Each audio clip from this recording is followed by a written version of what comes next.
second part of this distillation experiment is really quite fun. We get to extract a natural product from oranges. So here I've got oranges, and one component in the orange rind that gives it its orange flavor and kind of smell is limonene here. Now, limonene is an oily material, and it has a high boiling point, about 176 degrees Celsius. And we can actually obtain or extract the oil limonene from the orange peel by using a technique known as steam distillation. Now, in normal, regular distillation, the vapor pressure of the solution is dependent on not only the vapor pressure of the individual component, but also its mole fraction in the mixture.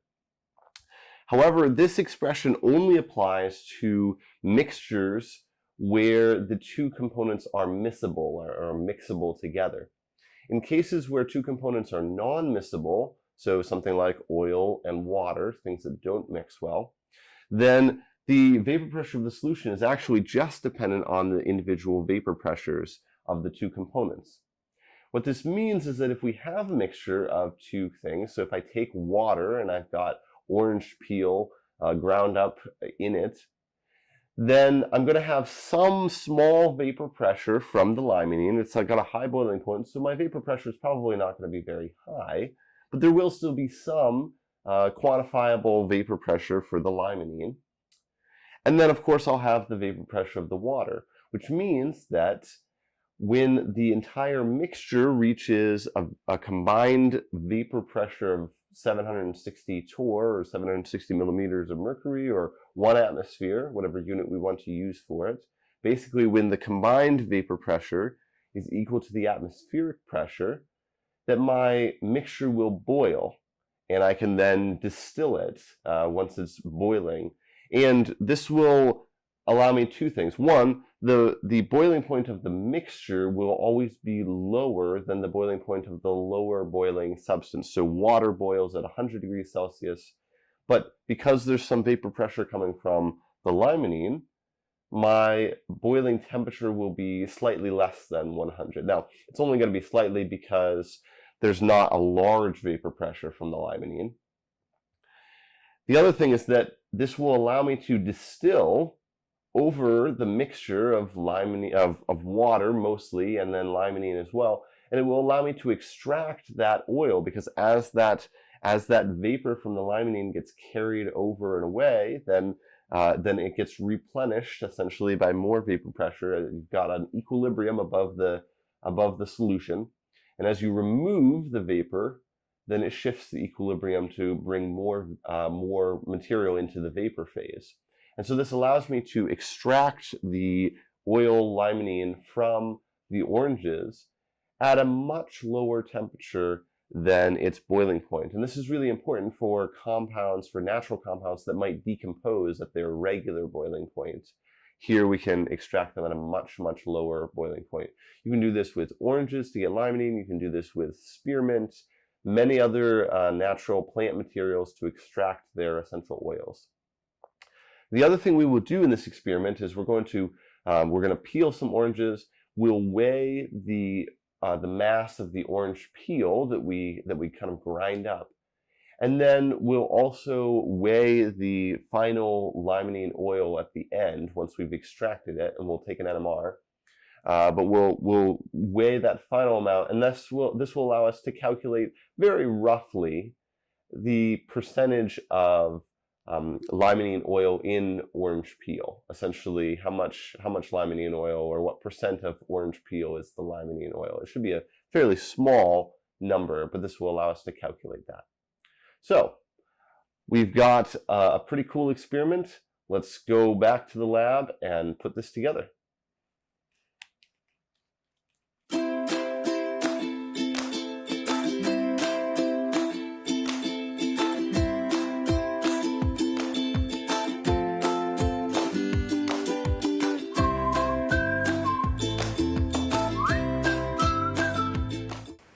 So here we are ready to do the steam distillation. So we'll take several oranges here and peel them, because the limonene is concentrated in the orange peel. And then we'll take those peels, weigh them so we have a mass, an initial mass, grind them up in the blender to give us very small pieces, which we can then place into a large round bottom with a significant amount of water. We can then hook that up to our distillation apparatus and perform the steam distillation for several hours.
Weigh a large round bottom flask, well empty, and then we'll place orange peel, ground up orange peel into it, and weigh it again to get an initial mass of the ground up orange peel.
Okay, so now we're all set up for the steam distillation. We have the central round bottom flask here containing our orange peel and a lot of water, and a stir bar to help even the boiling process. We have a Claisen head here to prevent, as we have a fairly vigorous boil, to prevent solid material from getting up into the three-way adapter up here. There's a separatory funnel set up above this that is filled with distilled water. As we lose volume during the distillation, we will be able to replenish some of that very carefully with addition of distilled water. The vapors should travel up this sidearm to our three-way adapter and then be collected through the condenser into the receiving flask. And from there, after we've collected quite a bit, and we can see two layers, the water layer and then the limonene oil layer, then we should be able to stop the distillation and separate those two, dry that oil layer using anhydrous sodium sulfate, and then get a final mass for that material. So let's begin the distillation.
After completing the distillation, we now need to isolate the oil. To do this, we use a separatory funnel here, and we've got our round bottom that's got the product. It's mostly water, but it's kind of cloudy. We'll be able to help separate that. Then we've got some brine. Now, brine is simply a saturated solution of sodium chloride in water. This, when we add it to the water-oil solution, should make the aqueous layer more polar and should help separate out those two layers, since the oil is very nonpolar, the limonene is very nonpolar, so it should migrate into its own separate phase. Now, there isn't a lot of oil here, but that's okay. Most of the limonene resides in the orange peel, in the very orange part, and not in the inner kind of white part of the peel. And so we simply did not extract a large volume of limonene from the orange. So first we'll place the solution into the separatory funnel. Make sure that the stopcock here is closed, and that you have a beaker or an Erlenmeyer underneath. We use a funnel, so make sure we don't spill anything.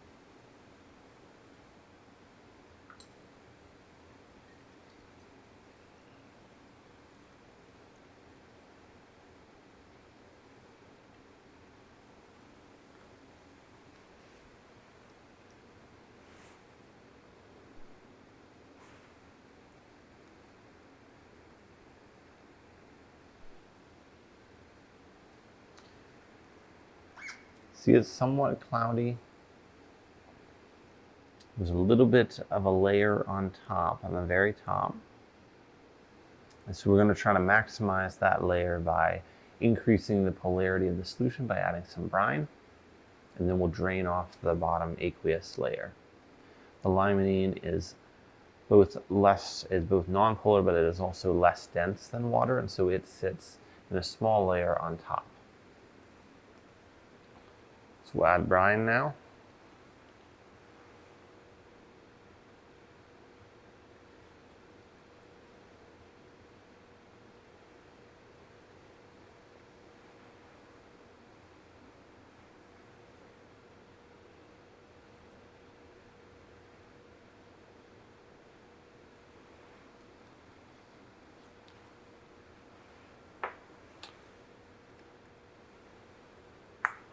We will swirl the separatory funnel some just to make sure everything is kind of well mixed, and any bubbles of oil that have settled down to the bottom have an opportunity to migrate to the top.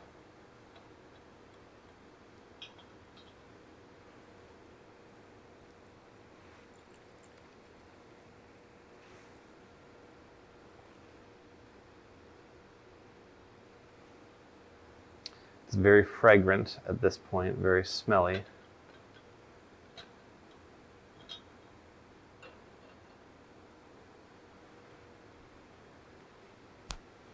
That oil layer is now a little more clear on the very top, but it will become more clear as we drain off the bottom.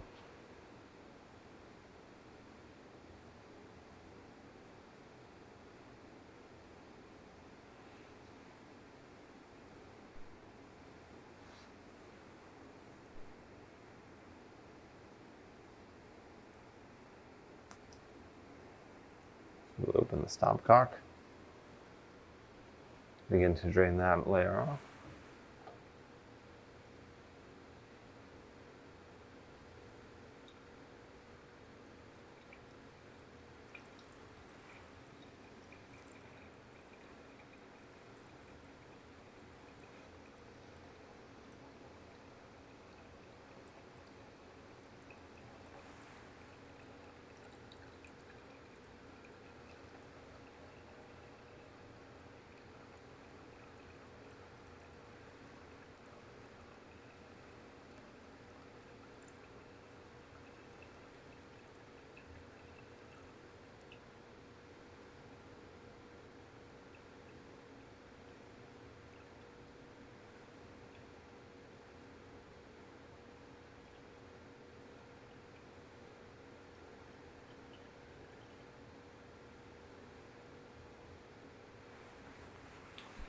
You now see the very clear oil layer here. We actually got quite a bit.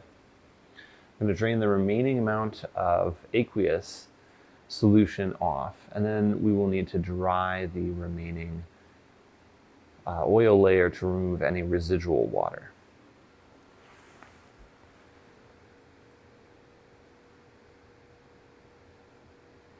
Very carefully drain just until the water layer has been removed.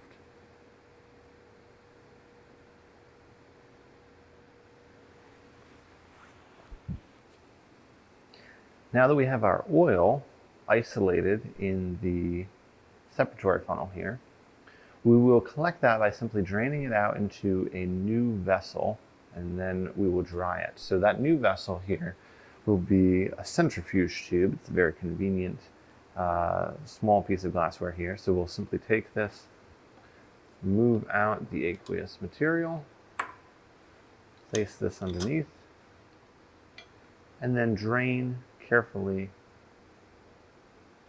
the oil into the centrifuge tube.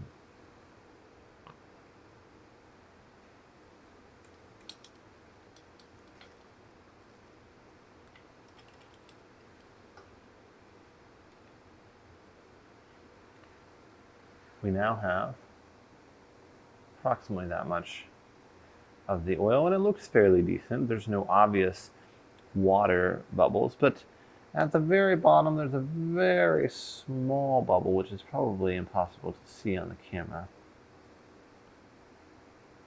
But there could still be trace amounts of water, and so what I want to do now is dry that by removing the remaining water. So I will place the centrifuge in a beaker just to hold it upright. And then I will add a small scoop of an inorganic drying agent to this. So here I have anhydrous sodium sulfate. I'm going to take a small scoop of that.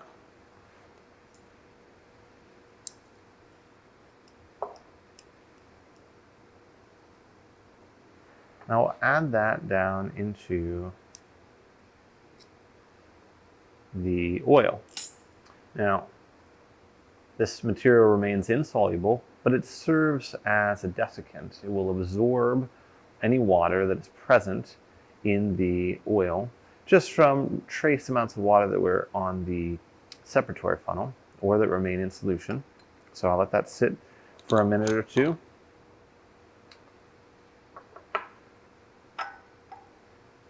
Let that sit to allow time for it to absorb any water that's present. Sort of shake it around just a little bit. Agitate the solution. And then mostly just let it sit there for a few minutes. And while I'm doing that, the next step is that I will transfer using a pipette. I will transfer the oil that remains into a test tube as my final collection vessel for the oil. And so I will want to weigh the test tube ahead of time. Certainly test tubes do not stand up well, so I will take a small beaker, tare the beaker, get a mass for the test tube, and then get a mass again after I've transferred the oil into the test tube.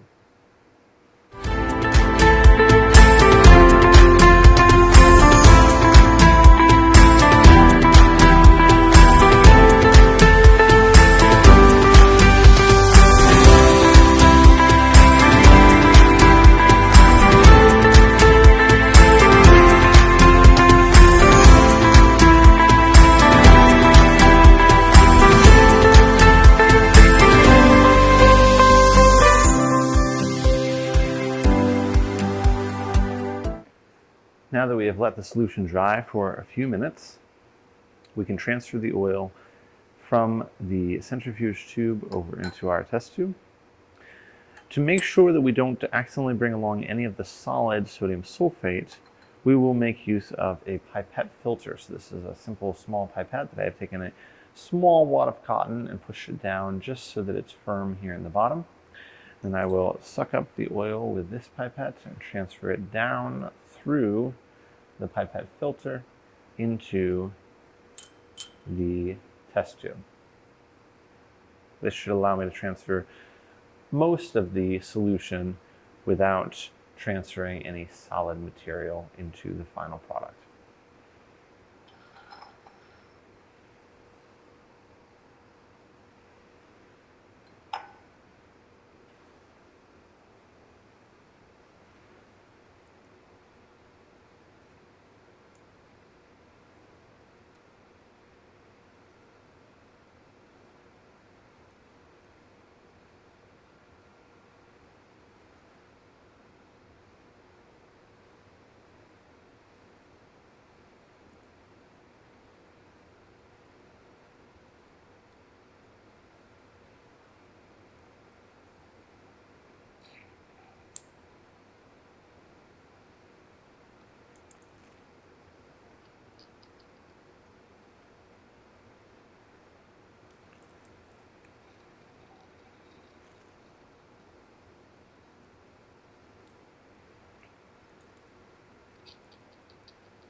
After I have finished transferring, I may push the remaining solution that clings in the filter pipette through just using the pipette bulb.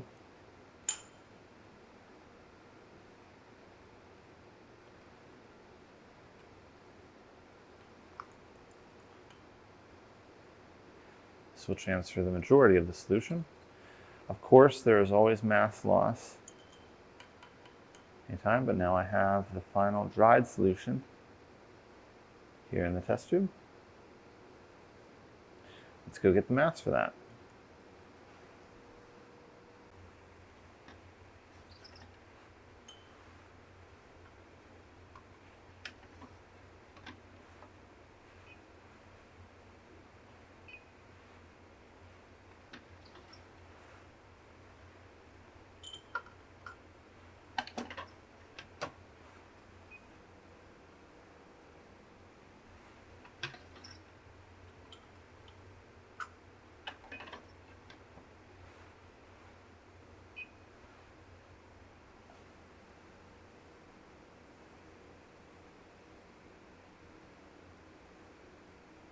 At this point, we can take an NMR or collect IR for the product for further characterization if desired.